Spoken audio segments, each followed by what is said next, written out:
So, we ended with a question last week, but before we get to it, let's pray. Father, we thank you for a beautiful Lord's Day. We thank you for the opportunity that we have to come before you and to gather around your word and around the history that has brought us to this place and to this time. And as we do so, we ask that you will open our hearts and minds and speak to us your truth, for it's in Christ's name and for his sake that we ask it. Amen. Okay, I just realized I forgot to bring my glasses. Not mine? But, Not mine? I'll take one. There won't be much fallout. Oh. I'm just using Oh, okay. CSV anyhow, so. Yeah, okay, all right.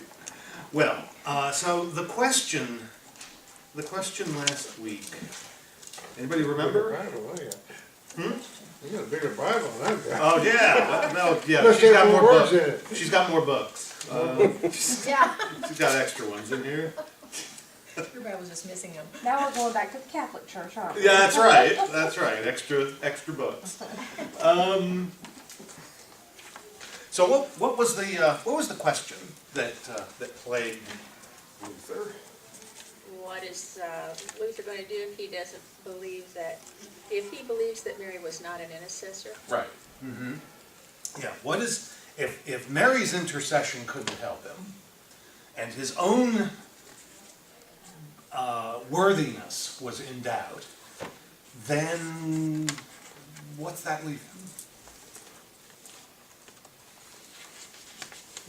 Leave God. Hmm? Use God. Leaves God, but God was the problem. For Luther, God was the problem because he saw God as entirely righteous, entirely holy, one whose purity was such that Luther, as an individual, could not ever approach him.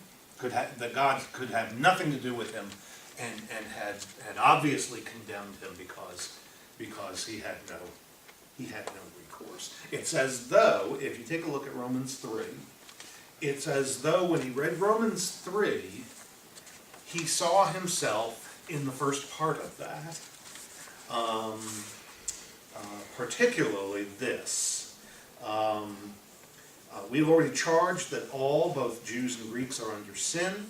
As it is written, none is righteous, no one, not one, no one understands, no one seeks for God. All have turned aside, together they have become worthless. No one does good, not even one. Their throat is an open grave, they use their tongues to deceive, the venom of asps is under their lips. Their mouth is full of curses and bitterness, their feet are swift to shed blood, in their paths are ruin and misery, and the way of peace they have not known. There is no fear of God before their eyes. That's the longest extended series of quotations from the Old Testament found anywhere in the New Testament. Do you think he wanted to get a point across? Okay. What is the point that he wants to get across? No one is saved or able to be saved. Right. On their own. Yeah, we're all in the same boat. The fact that Jews had the law doesn't make any difference. The fact that Gentiles are not under the law doesn't make any difference. Everyone is in the same boat. And of course, that includes Martin Luther, who's in that boat as well, and who reads this and comes away from it completely hopeless. So, what does he do? Well, he goes on in Romans. Okay, Romans 3:20, very next verse. Paul says, "By works of the law, no human being will be justified in his sight, since through the law comes knowledge of sin." Okay, works of the law won't save you, and this was Luther's problem with the medieval Catholic Church, because the medieval Catholic Church insisted that in fact works, not by themselves, okay, faith was necessary, but works would save you. Are you all baptized? Okay?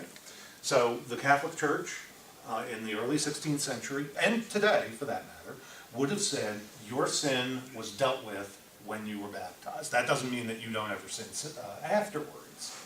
Okay? But the sin that you were born with, the sin nature that you were born with, was dealt with at baptism. Okay? You were given a new nature there, and that has been growing in you ever since. And that is what is going to bring you salvation. But Luther didn't see it that way, because he knew that even though he was baptized, he was condemned. Okay. His teaching about baptism became a little confused later on. We're not going to deal with that so much. But what he saw was baptism by itself doesn't save you. Why not?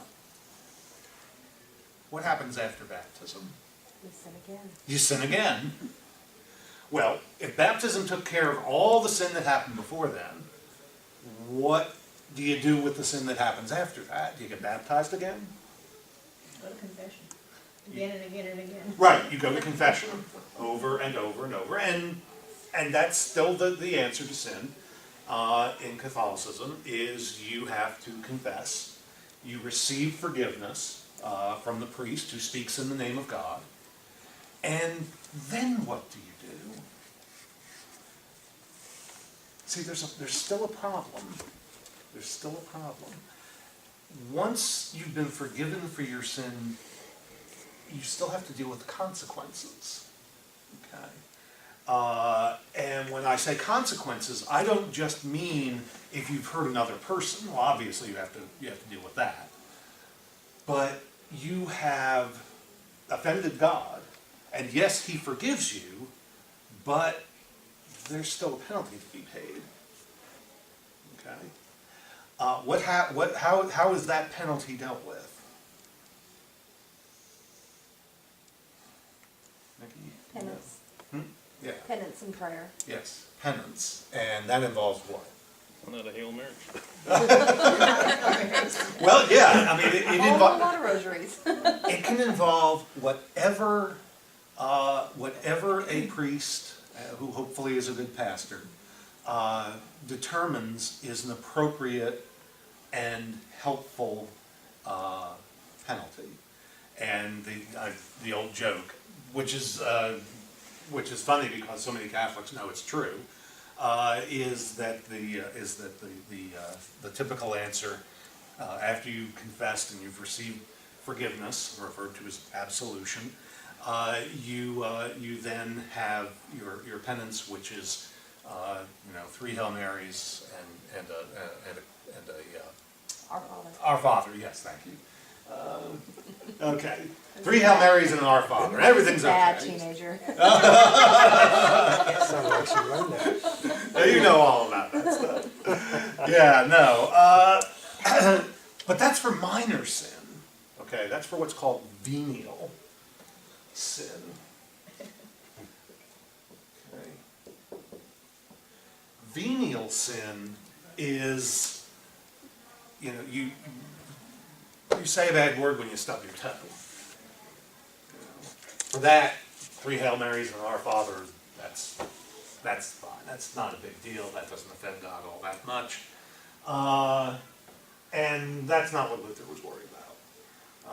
Luther was worried about mortal sin, which separates us permanently from God, and which must be dealt with, not just through forgiveness, but through penance, in order to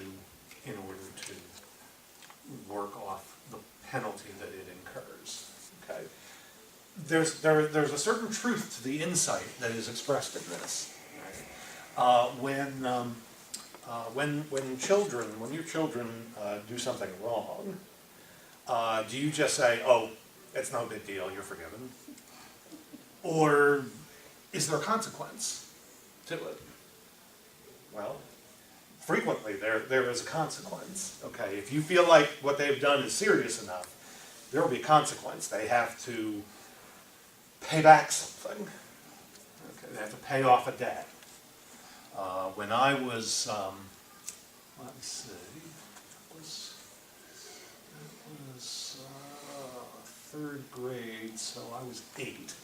I like to swat a rubber ball, not a baseball, a rubber ball around the courtyard of our apartment complex with a bat. And I could hit it a long way. Rubber ball will go far. And to this day, I will never forget one that I really got hold of, sent a screaming line drive right through the window of a neighbor. And funny thing about that wasn't just any neighbor. Turned out there was a guy named Robin McNamara, who at the time was starring on Broadway in the play, the musical Hair. And yeah, he was very nice about it. He was okay. He said, "Don't worry about it. We'll deal with it." But my parents said, "You're going to have to work that off." Okay. Obviously, we fixed his window, and you're going to have to work that off. And so I did a variety of chores for the next month. And at the end of it, they said, they pronounced me, they didn't pronounce me innocent, they pronounced my penalty paid. Okay, I was out of jail, right? So, similar to the idea. The problem is, what happens if you can't work off the penalty in this life because what you've done is too bad? You've been forgiven for it, okay? Mortal sin can be forgiven, but you've been forgiven, but there's still that penalty that attaches to it. You know, you might be assigned, not three Hail Marys and an Our Father, you might be assigned a pilgrimage to Jerusalem.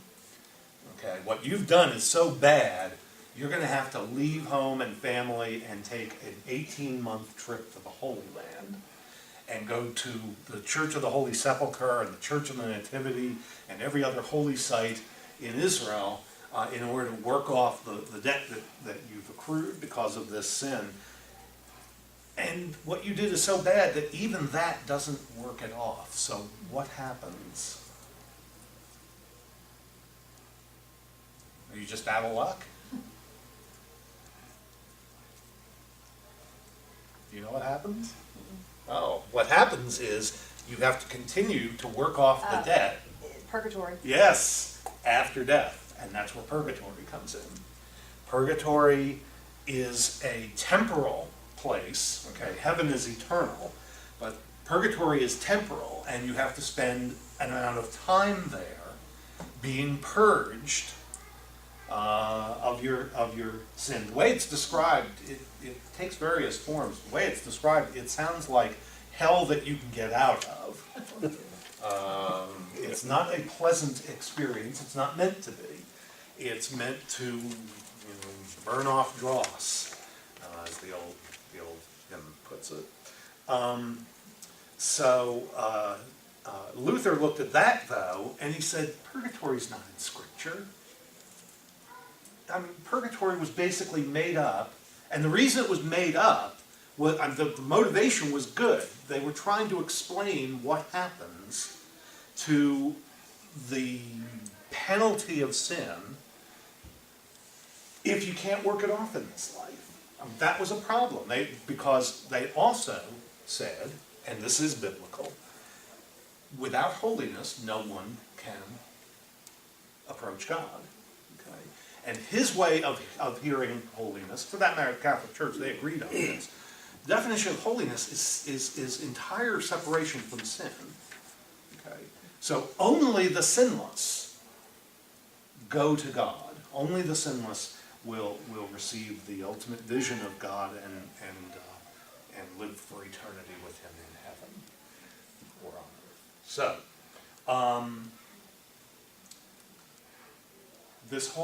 there's an entire system here that he's dealing with, and he doesn't buy the basic assumptions. The basic assumption is that there is something you can do. Actually, there are many things you can do. The point is that your works, what you do, will work off the penalty of sin in such a way that you can eventually be saved. He went to confession sometimes 6 or 7 hours a day. His fellow monks, I think I mentioned this, his fellow monks accused him of making stuff up.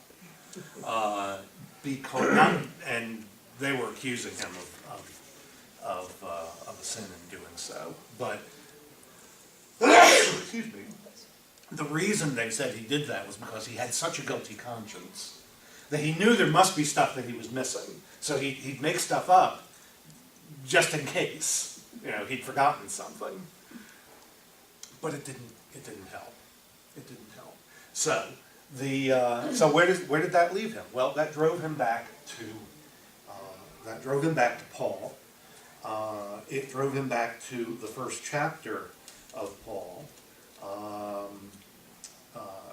and specifically to verse 16 and 17. I am not ashamed of the gospel, for it is the power of God for salvation to everyone who believes, to the Jew first and also to the Greek, for in it, the gospel, the righteousness of God is revealed from faith, for faith, as it is written in the book of Habakkuk. In the Old Testament, the righteous shall live by faith. And what he finally realized was that the key to relationship with God was not in good works. It was in faith. And Paul in Romans 3, says this, but now the righteousness of God has been manifested apart from the law. So it's not by doing the good stuff that the law mandates, or even the good stuff that the Catholic Church in its law mandates. Okay? The righteousness of God can be seen apart from that, although the law and the prophets bear witness to it. The righteousness of God through faith in Jesus Christ for all who believe. For all have sinned, for there is no distinction, all have sinned and fall short of the glory of God, and are justified by his grace as a gift through the redemption that is in Christ Jesus. And what does that all mean?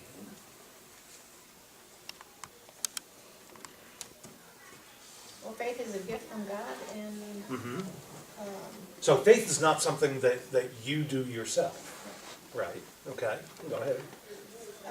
and that's what justifies us. That's not. There's nothing we do. Right. Mm-hmm. It's just having faith, and that faith is a gift from God. It's nothing that we do to get that. So Right. I don't know where else I'm going with that. Okay. Sorry. Okay. And what does that faith do? What's that faith specifically do? Remember, what's the problem that Luther's dealing with? His lack of righteousness. God is so righteous, he can't get anywhere near him. So, what bridges that gap? Where does his righteousness come from? Obviously, God's not going to become unrighteous in order that he and Luther can come together. So if Luther's going to get to him, he has to become righteous. How does that happen? Grace. All right, it happens by grace, but what is it that God does to him? Okay. Regenerates. Here's a word for you. Here's a word for you. The word is imputation. Okay. That is an end. At the end. Okay. Imputation. So our sin is imputed to Jesus, Yes. actually, and then Yes. God imputes Jesus' righteousness to us. Exactly.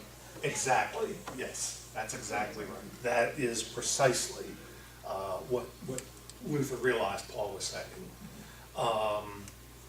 That if we are going to be righteous before God, there's only one way that can happen, and that's for him to give us righteousness that isn't our own. And there's only one place that comes from, and that's from Christ. So if imputation then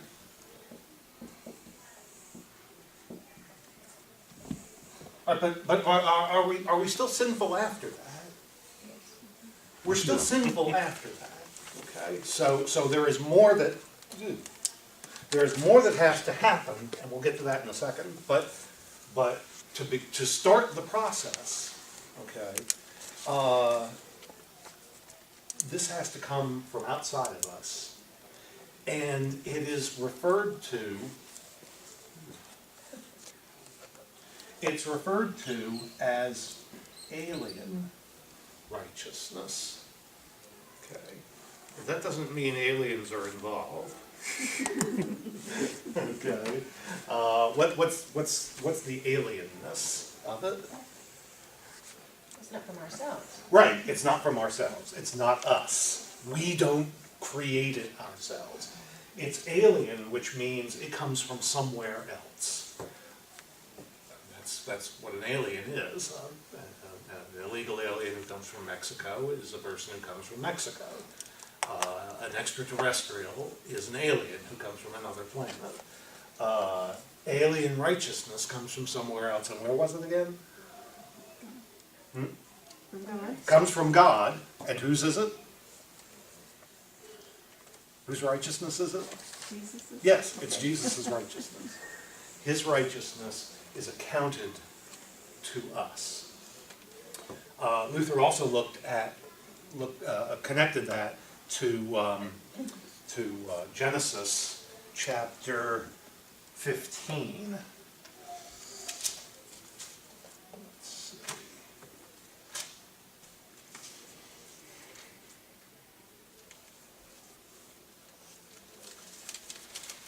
15 or is it 12:30? Yes, Genesis 15, God came to Abram in a vision. He gave him his promises of offspring and land, and that his descendants would be as numerous as the stars. Verse 6, Genesis 15:6, he believed the Lord, and he counted it to him, as righteousness. The fact that he believed didn't make him righteous. It was counted to him that way. Okay. And interestingly enough, Genesis and Romans are two of the books that Luther lectured on over the course of years in his university teaching, that along with Psalms. He also eventually went to Galatians and others, but early in his career, Genesis and Romans were two of the ones that he lectured on. And he made this connection. And he realized that Abraham was justified by his faith. And then he went to Romans 4, where Paul talks the whole chapter about Abraham and shows how what happened with him is also what happens with us. Abraham was not sinless, right? Abraham was not saved by his great works. Abraham was saved because he trusted God.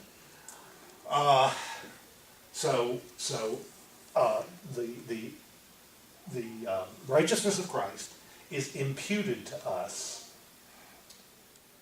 It's accounted to us. It's as if I looked at Nikki and I said, okay, you are, okay, let me see. All right, we'll do something. No, I can't do this. I don't want to be insulting in any way. No, it's just a story. Well, we got two Nickies, so it doesn't matter. Yeah, really. Pick one of us. No, all right. I'll use me. I'll use me. This is easier. It's as if God looked at me and said, "Well, I happen to know that you're 245 pounds because I know everything, and you can't hide that as much as you. I'm glad you didn't use that. Oh, yes, right, no. I have no idea, so. Yes, you're 245 pounds, but when I look at you, I see a person who weighs 170. Okay. Doesn't mean I actually do weigh 170, it means that's who he sees. And in the same way, when he sees us, he doesn't see our sin. What's he see?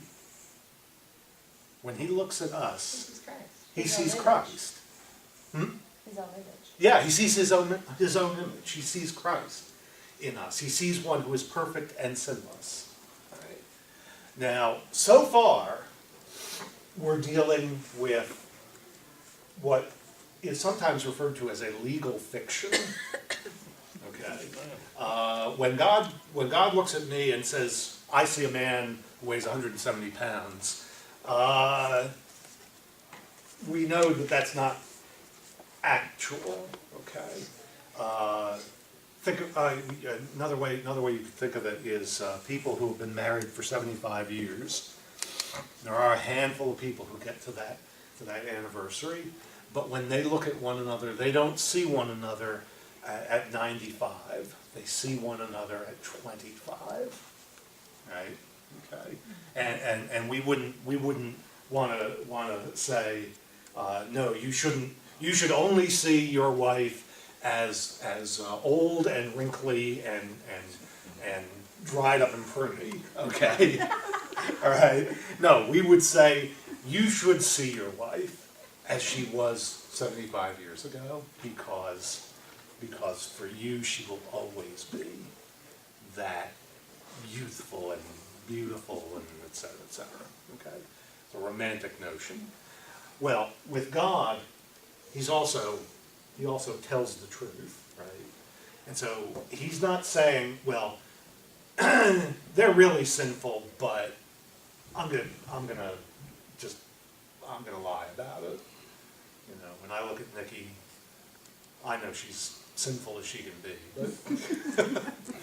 but I'm gonna see her as a good person. No, it's not that you become a good person. Those are the parents of all the teenagers I deal with at school all the time. Right, yes. Yes.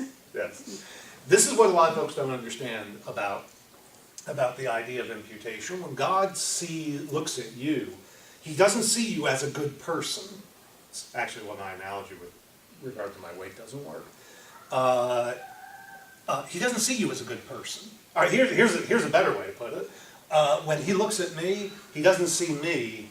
He sees Dwayne Johnson, The Rock. Okay, when he looks at me, that's who he sees, because somewhere in here, that's the body that's really in here. You all believe that? I don't think all the special effects in the world can. Thanks, Todd. I appreciate that. Let me see your tattoo first. And I'll- Yeah, no. It is not that when he sees us, he lies about us. Okay, he doesn't look at Nikki and say, "Oh, you're really a perfect person. You're sinless." He doesn't do that. He sees Christ, whom he has imposed, his image imposed upon you, right? And that's what imputation is about. And that's what Luther came to realize was the key to understanding the problem that he had. Catholic Church did not teach imputation. Catholic Church taught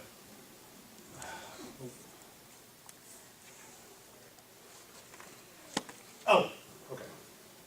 My brain just took a cab. Catholic Church didn't teach imputation. It taught infusion. Okay. Infusion says that when God looks at you, he makes you righteous, okay, on account of Christ. He makes you righteous. So when he looks at Dwayne, he doesn't just see Christ, he sees Dwayne, who is now suddenly, in a way that Linda can't believe, a sinless, perfect, righteous person. Okay. Well, what's the problem with that? It's not true. It's not true. Okay.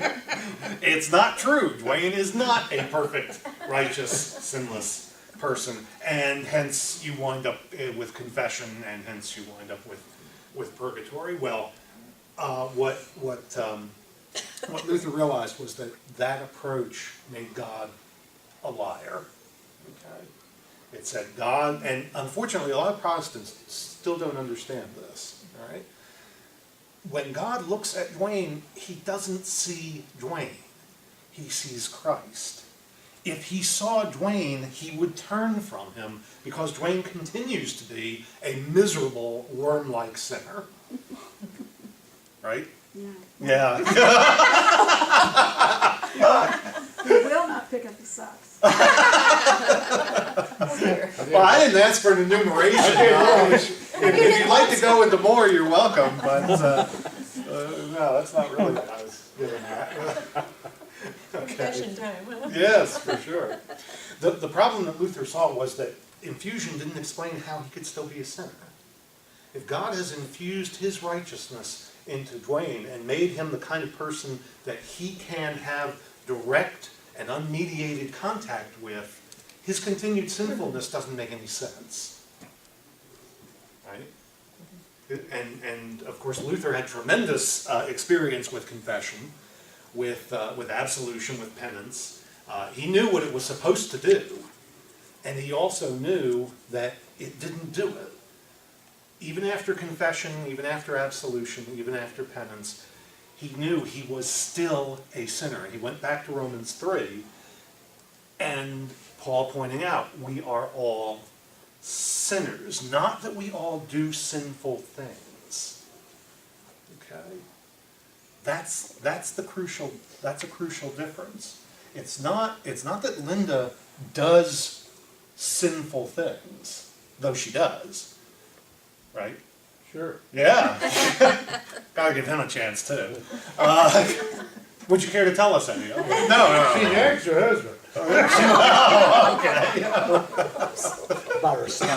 Yeah, yes, about his socks, right, yes. It's not, well, I'm gonna hear about this week. It's not that Carol, who's Carol? I don't know.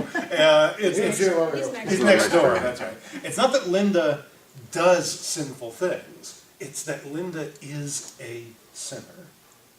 Okay.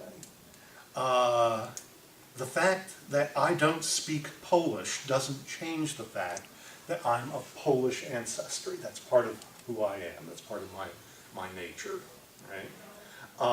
The fact, even if she never did another sinful thing, anybody believe that's possible? He's not going to answer that one. Even if she could manage somehow to never do another sin, never commit another sin, it wouldn't change her nature. She'd still be a sinner. Right? And that's what Paul is talking about in the first half of Romans 3. And that's what Luther realized was the problem with this. It may have given a person a temporary jolt of God's righteousness, kind of like drinking Red Bull. Will give you a shot of energy, but it doesn't last, right? But it doesn't change your nature. And we know that it doesn't change your nature because you continue to sin. If it changed your nature and wiped out the old man, the sinful nature, if it wiped that out, you'd stop sinning. Right? So this won't do it. Right? Infused righteousness is like Red Bull. Eventually the effects wear off. And it may take a while, or it may, only take a couple of minutes, but the effects wear off, and when they do, you're right back to the same problem you had before. This, on the other hand, is forever. Okay? When Because God, I'm sorry. It's trading Jesus for your sins, whereas infusion is not changing anything. Infusion changes, but it doesn't, infusion changes you the same way that,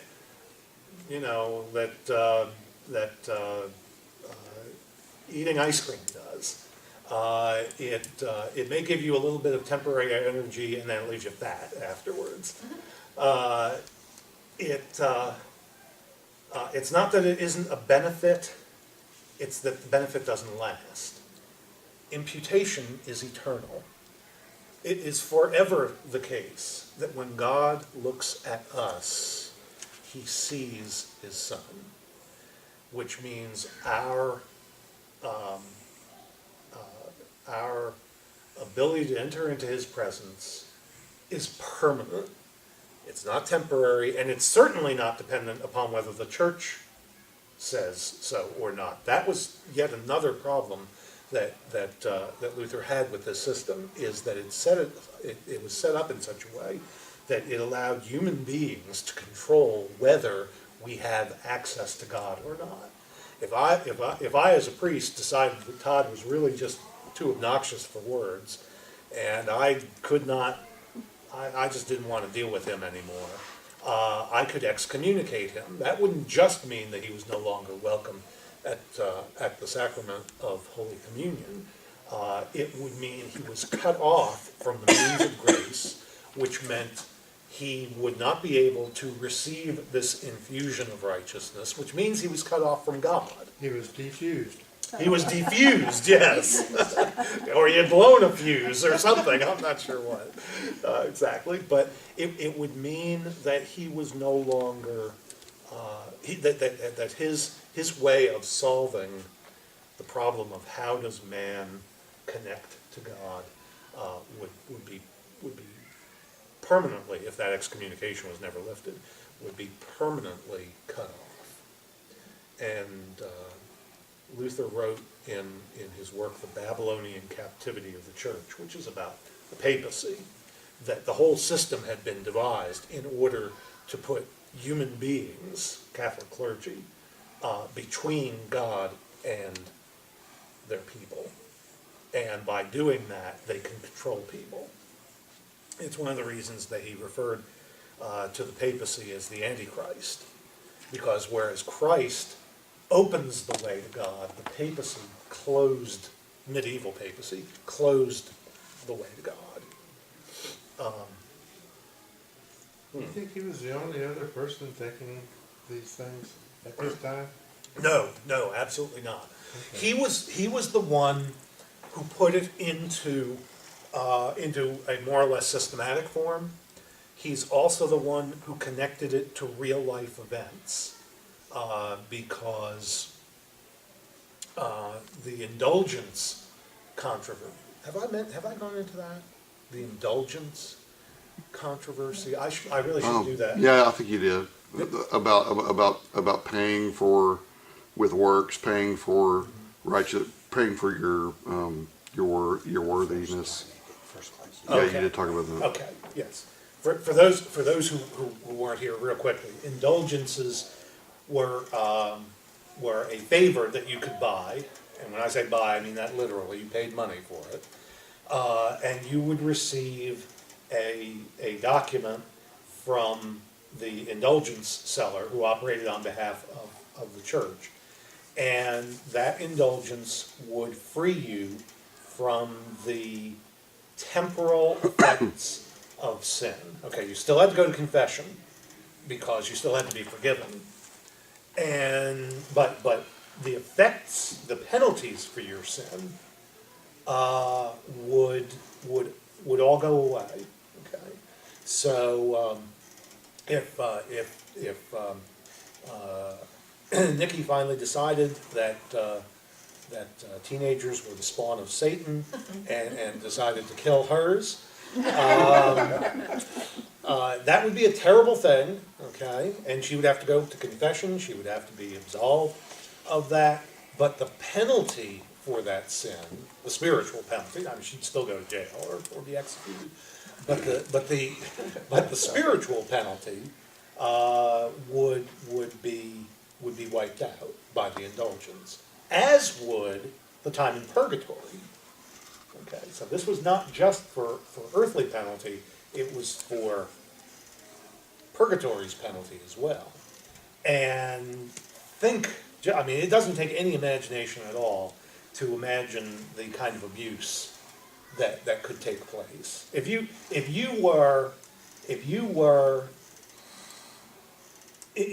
lived in the 16th century and you were confronted by an indulgence seller, what would you think they were trying to do?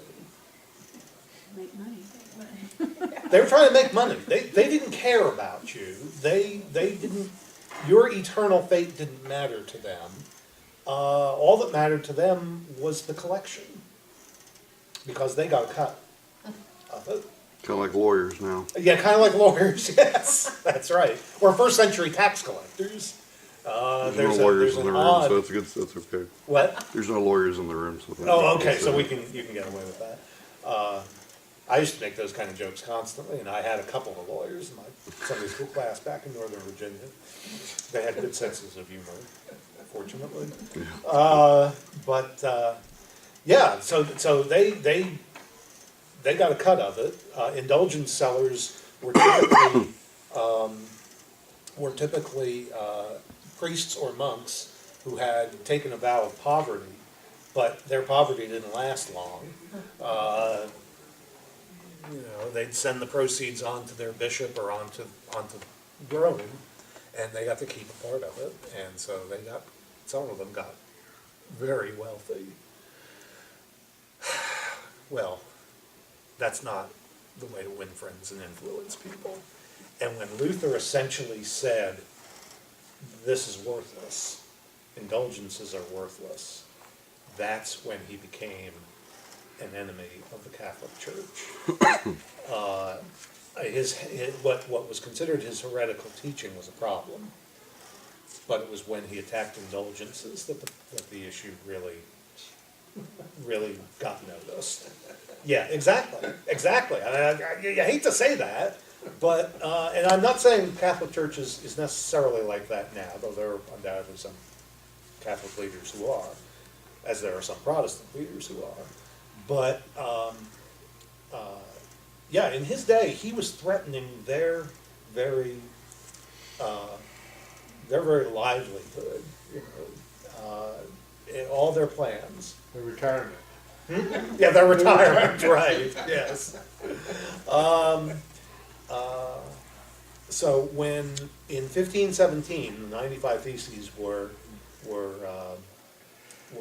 posted to the door of the Wittenberg Church, challenging indulgences, that's when he got noticed, and that's when the wheels started turning. That eventually wound up with his being excommunicated. Okay, let me stop here. I've gone through a lot of. Yeah, it's about 9:40. Oh, that's right. I forget. We don't go till 10. It's probably just as well. But we've got a couple of minutes. Let me ask if there are any questions so far. Oh, don't, Yeah, does Larry pick up his socks? Kathy? What's the answer? We're not gonna go into that. The answer is yes. The answer is yes. I would imagine it is, yes. Okay, well, now that we've got that established, Linda, you had a less serious question, I'm sure. I was just curious about Catholics saying after somebody dies to pray for their soul. That means they're in purgatory and we can help them get out by Yes. praying? Yes. Every action, see if I can put this real quickly. Every good deed, every good work that a Christian does is supposed to accumulate what's called merit. Okay, it's think of it as coin. okay? And once you've accumulated enough spiritual merit, enough coin, then you can use that to pay the penalty on behalf of another person. And so when you pray for a person in purgatory, it's not going to get them out, okay? If you pray, Nikki is in purgatory and she's in agony and you want her to be released, you pray, Father, I lift up to you for your mercy, our sister Nikki, but you don't bother to pray, would you release her now, because I know she's not feeling well, because that won't happen, okay? That by itself doesn't accomplish that. The act of praying for her, on the other hand, does, and if it is counted to her account, it reduces what she has to pay, and so reduces the amount of time that's spent in purgatory. That's why they say mass is for people. Yes, exactly. Because then all the prayers from that entire mass are supposed to go towards that individual. Yes, How much yes. of this is still in the Catholic Church? Most of it? Most of it, yes. Even indulgences, though they are looked at differently. For one thing, the abuse of them was appalling, and reform had to happen there, and it did at the Council of Trent in 1545. But it is still possible to obtain indulgences. It's just not a commercial transaction. Okay. And the Mormon church has a version of that. Yeah, they do, actually, yes. We went to a new Mormon church, and there was this big ornate, I don't know if it was a pool or whatever. People would put money in it and pray to get people to advance toward heaven. Yes. Whatever. Yes, and that is connected with the Mormon idea of being baptized for others, in particular baptized for those who have died, okay? My parents, for instance, I could go to a Mormon stake leader, church leader, and say, would you please have someone be baptized on behalf of my parents? And they would do that, and that would make them Mormons. I'd never do that, obviously, but that's the belief, and it's related. You're right. You're exactly right. The Mormon idea is similar in some ways to the Catholic idea, in that it's not just for people who are alive; it's people who are dead, and it is a matter of accumulating merit. Okay, they don't use exactly that language, but it is a very similar idea. And they have to prove their genealogy to get into heaven? That's another whole lesson. Well, yes, Mormon genealogy is very interesting. No, it's not they have to prove their genealogy. It's that genealogy is a tool to discover people who were not baptized as And Mormons, then they can get them, and then they can have them. Be oh, that Mormons have baptized millions of people who were dead. As a matter of fact, for a while, they were baptizing Jews who were dead, and the American Jewish Rabbinical Council, whatever it's called exactly, complained about that, and they stopped doing it. baptizing our people? Yeah, stop baptizing our people. They don't want to be Mormons. As someone who was raised Catholic, I can tell you when I realized that purgatory was not a real thing, it changes the entire mourning process when somebody passes. Yes. It Yes. really does, because I mean, when you're raised Catholic and somebody passes, it's not like it is now where you know they're a Christian and you can rejoice that they're in heaven. Right. It's an ongoing sadness, because Yes. those people are now being tortured Right. to forgive them for their sins that they could not take care of on earth. Right. And so you always even, have that wonder, is my loved one still? Is my loved one still? And it was a very freeing experience to realize that was crap. Yeah. I'm glad I'm not Catholic. Yeah. Yeah. It's funny. They need to lead me there. It's a funny thing. If you ask the average Protestant why aren't you Catholic, probably the first thing they'll mention is either the papacy or Mary. The fact is, I think you're right. It is the teaching of purgatory and the whole idea of the accumulation and treasury of merit that is a far bigger problem. I can swallow everything they say about Mary, if need be. I can't swallow that at all. That's, when people ask me, why are you not Catholic, that's what I go to too. It was very freeing. Mhm. It was very, Very good. Well, thank you all very much. We will resume next week. Lord willing, we'll be here. Lord willing.